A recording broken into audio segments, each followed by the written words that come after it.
18वीं लोकसभा के लिए 7 चरणों में हुए चुनाव के मतों के लिए स्थानीय गया कॉलेज में गया लोकसभा संसदीय क्षेत्र के लिए संपन्न हुए चुनाव के मतों की गिनती कड़ी सुरक्षा व्यवस्था के बीच शांतिपूर्ण संपन्न हो गई। जनता ने नया जनादेश देते हुए एनडीए प्रत्याशी व हम पार्टी सेकुलर के प्रत्याशी जीतनराम मांझी को विजयी बनाकर गया की ताज पहना दिया है। जीतनराम मांझी के पक्ष में कुल 4,94,960 मत प्राप्त हुए। वहीं इनके निकटतम प्रतिद्वंदी इंडिया गठबंधन के कुमार सर्वजीत को कुल 3,93,148 मत प्राप्त हुए। इस तरह जीतनराम मांझी 1,02,812 मत से विजयी घोषित हुए। निर्वाचन पदाधिकारी सह जिलाधिकारी एसएम त्यागराजन ने जीतनराम मांझी को विजयी की घोषणा करते हुए जीत का सर्टिफिकेट उन्हें सौंपा। अपनी जीत के बाद कहा कि गया के विकास को लेकर शुरू से ही मन में कई योजनाओं का ख्याल है। गया के गांधी मैदान को सौंदर्यीकरण कर सुंदर पार्क बनाया जाएगा। वहीं बोधगया को आगरा की तरह वर्ल्ड हेरिटेज के अनुरूप डेवलपमेंट कर पर्यटन की बढ़ावा देते हुए कई सुविधाएं पर्यटकों को दी जाएगी। एमसीएन न्यूज के लिए गया से सुभाष जी का सम्मिलित प्रयास का जीत है और ये बात सही है कि 44 वर्ष के राजनीतिक जीवन में गया के लिए हम कुछ करना चाहते थे। मुख्यमंत्री भी रहने का मौका मिला, कुछ कार्य को आगे बढ़ाने का काम हमने किया था, लेकिन वो पूर्ण नहीं हो सका। तो मेरे मन में एक कसक थी कि काश कुछ मौका मिले तो हम गया के लिए कुछ कर सकें। तो आपने देखा होगा कि 16 अप्रैल को जब प्रधानमंत्री जी यहाँ आम चुनाव सभा में आए थे तो उस समय गया के बारे में क्या हमने सोचा है, एक झलक हमने दिखलाई थी। उसी झलक को आगे बढ़ाने का काम करेंगे। साथ साथ गया का गांधी मैदान है, बोध गया में प्राधिकार बनाना हो, या बिहार के खास करके दक्षिणी बिहार में जो हमारे लोग पलायन करते हैं, गरीब के लोग, इसलिए कि यहाँ चाहे जंगल आधारित व्यापार हो, उद्योग हो या कृषि आधारित उद्योग हो, इसकी कमी है। उसके बारे में भी हम ऐसा करेंगे। तो हम समझते हैं कि जनता ने जिस प्रकार की अपेक्षाएं हमसे की है, उनकी अपेक्षाओं पर उतरने का प्रयास करेंगे और इसमें निश्चित रूप में नरेंद्र भाई मोदी जी का आशीर्वाद की आवश्यकता है। और दूसरी बात स्पष्ट कर देना चाहते हैं, जितना बहुमत हम लोग सोचा था एनडीए को आएगा, अभी तो ऐसा नहीं लगता है। हो सकता है हम लोग 305, 308, 310 तक आ जाएं। बावजूद उसके हर हालत में हम सोचते हैं कि नरेंद्र भाई मोदी जी भारत के प्रधानमंत्री बने और उसमें मेरा सहयोग, प्रबल सहयोग होगा। एक ही सीट का ही क्यों न हो, हर तरह से हम नरेंद्र भाई मोदी जी को भारत का अगला बार, तीसरी बार प्रधानमंत्री बनने के लिए हम सहयोग करेंगे और बिहार की जनता के प्रति आभार व्यक्त करते हैं कि और सारी बातें जो बिहार के संबंध में है, पार्लियामेंट में उन सब बातों की चर्चा करके बिहार की गरीबी को, बिहार की बेरोजगारी को हम दूर करने का प्रयास करेंगे। गयावासियों को क्या मैसेज देना चाहते हैं? तो पहले ही कह दिया, आप लोग तो दोबारा तो पूछ लेते हैं। जेडीयू के एमएलसी बोले हैं कि नीतीश कुमार पीएम मटेरियल, वो उनकी अपनी बातें हो सकती है। हम समझते हैं कि वो जेडीयू का ऐसा कोई स्टैंड नहीं है और आगे की बात देखा जाएगा, आगे क्या होगा।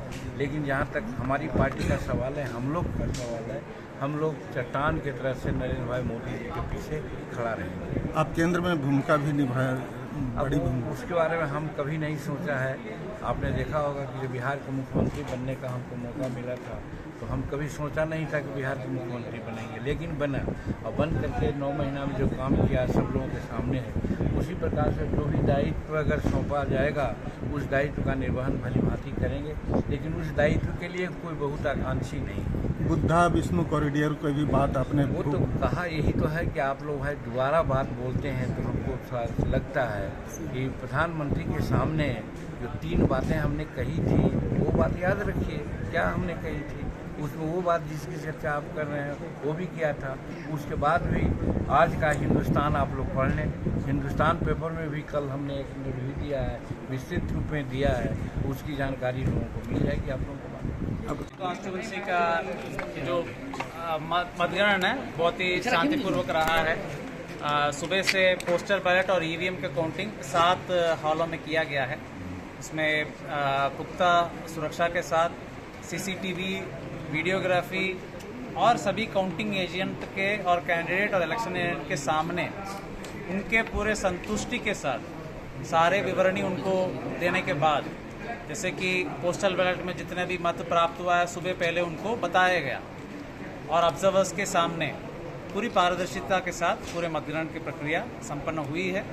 और सभी काउंटिंग एजेंट्स ने, जो राजनीतिक दल के जो कैंडिडेट्स के लोग हैं, हर राउंड में अपनी सहमति जताते हुए सारे लोगों ने हस्ताक्षर करके सहमति दिया और काफ़ी शांतिपूर्वक और अच्छे ढंग से, पारदर्शी ढंग से चुनाव के मतगणना संपन्न किया गया है। इसी क्रम में मैं बताना चाहूँगा आपको कि कुल मत जो प्राप्त हैं वो कैंडिडेट वार कुमार सर्वजीत जी को 3 लाख, टोटल में बता रहा हूँ, टोटल जी पोस्टल बैलेट भी शामिल करके 3,93,148 मत। सुश्री सुषमा कुमारी जी को 12,374 मत। गिरिधर सपेरा जी को 4,727 मत। श्री जितन राम मांझी जी को 4,94,960 मत। श्री धीरेन्द्र प्रसाद जी को 5,629 मत। शिवशंकर जी को 2,384 मत। सुरेंद्र मांझी जी को 3,035 मत। अमरेश कुमार जी को 2,821 मत। अरुण कुमार जी को 2,554 मत। अशोक कुमार पासवान जी को 2,701 मत। आयुष कुमार जी को 4,103 मत। देवेंद्र प्रताप जी को 9,211 मत। रंजन कुमार जी को 4,234 मत। रानू कुमार चौधरी जी को 4,505 मत प्राप्त हुआ। नोटा में कुल 17,288 मत प्राप्त हुआ है। कुल जो पोस्टल बैलेट में रिजेक्टेड मत 1194 है। कितना मत से जीते जीता? ये तो माइनस करना पड़ेगा। तो 1,01,000 के कुछ मत ऊपर है, एग्जैक्ट हम अभी बता देते हैं। ठीक है, तो इस प्रकार विजेता जो श्री जितन राम मांझी जी को हम लोगों ने सर्टिफिकेट दिया है और इस प्रकार मैं सभी लोगों को, पुलिस प्रशासन को और सभी जो हमारे काउंटिंग पर्सनल को और मीडिया मित्रों को पूरे चुनाव प्रक्रिया और जो काउंटिंग के प्रक्रिया में आप लोगों का सहयोग और जो आप लोगों का जो सपोर्ट है उसके लिए मैं बहुत बहुत धन्यवाद भी देता हूं। आम जनता को भी बहुत धन्यवाद देता हूं जो भारी संख्या में इस चुनाव प्रक्रिया में भाग लिए। सभी चरणों में, दोनों चरणों में हम लोगों को काफ़ी शांतिपूर्वक भी रहा, उसके लिए भी सभी लोगों को धन्यवाद। कैंडिडेट्स को, सभी राजनीतिक दलों को भी बहुत बहुत धन्यवाद देता हूं कि हर प्रक्रिया में उन्होंने साथ दिया है, पारदर्शिता रखने में उनका भी सहयोग रहा है। इसलिए उनको और सभी स्टेक होल्डर्स को मैं विशेष तौर पर शुभकामनाएं, धन्यवाद देता हूं। बहुत बहुत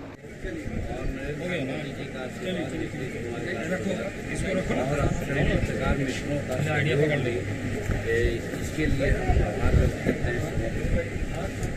लेकिन 400 पार का विधान 400 पार की बात तो हम कहते थे कि इलेक्शन का मुद्दा है, टारगेट आगे रखना चाहिए, लेकिन 300 साढ़े 300 के पार होने की उम्मीद है। लेकिन हमारे दिमाग में बात बनती है कि हर हालत में 300 से पार हम लोग जरूर हो जाएंगे। आपके रूप में गया तो केंद्रीय मंत्री मिलने की इसके बारे में हम कुछ नहीं कर सकते हैं और कभी नहीं कहा है। हम मुख्यमंत्री भी बने थे तो क्या मुख्यमंत्री के लिए हम प्रयास किया था, अपने आप हमको पद मिला था। उसी प्रकार से क्या पद मिलेगा हम नहीं जानते हैं और न उसके लिए कोई प्रयास है। जो समझेंगे गया के हित में, बिहार के हित में, वो किया जाएगा। जो जवाबदेही मिलेगी उसको पूर्ण सत्यता से, ईमानदारी से पूरा किया, जैसा करते हैं वैसा करेंगे। राउंड चलता है, अभी उसको कुछ नहीं कहा जा सकता है, लेकिन विश्वास है पहले से भी, आवाज़ जो देख रहे हैं उससे भी, कि जो बढ़त का टेंडेंसी है। सब लोग बोलते थे कि 1 लाख से ज़्यादा वोट से आप जीतेंगे, तो उसकी शुरुआत से ही हम देख रहे हैं कि लगता है कि 1 लाख से ज़्यादा ही मार्जिन होगा। ये बिहार और गया की जनता का प्यार है और सभी लोगों का मदद और आशीर्वाद की बात है। नरेंद्र भाई मोदी जी का विशेष करके यहाँ 17 मीटिंग उन्होंने किया बिहार में। किसी मीटिंग में उन्होंने नहीं कहा कि यहाँ कैंडिडेट नहीं लड़ रहा है, यहाँ हम लड़ रहे हैं। लेकिन गया में उन्होंने कहा था कि जीतन मांझी चुनाव नहीं लड़ रहे हैं, यहाँ नरेंद्र मोदी चुनाव लड़ रहे हैं। ये बड़ी कृपा उनकी थी और उसी के चलते हम लोग ये समझते थे कि इतना बड़ा महान व्यक्ति मनीषी राजर्षि कहिए, देवर्षि कहिए, उन्होंने हमको आशीर्वाद दिया है, तो आशीर्वाद जरूर मिलेगा और उसी का प्रतिफल अभी देख रहे हैं।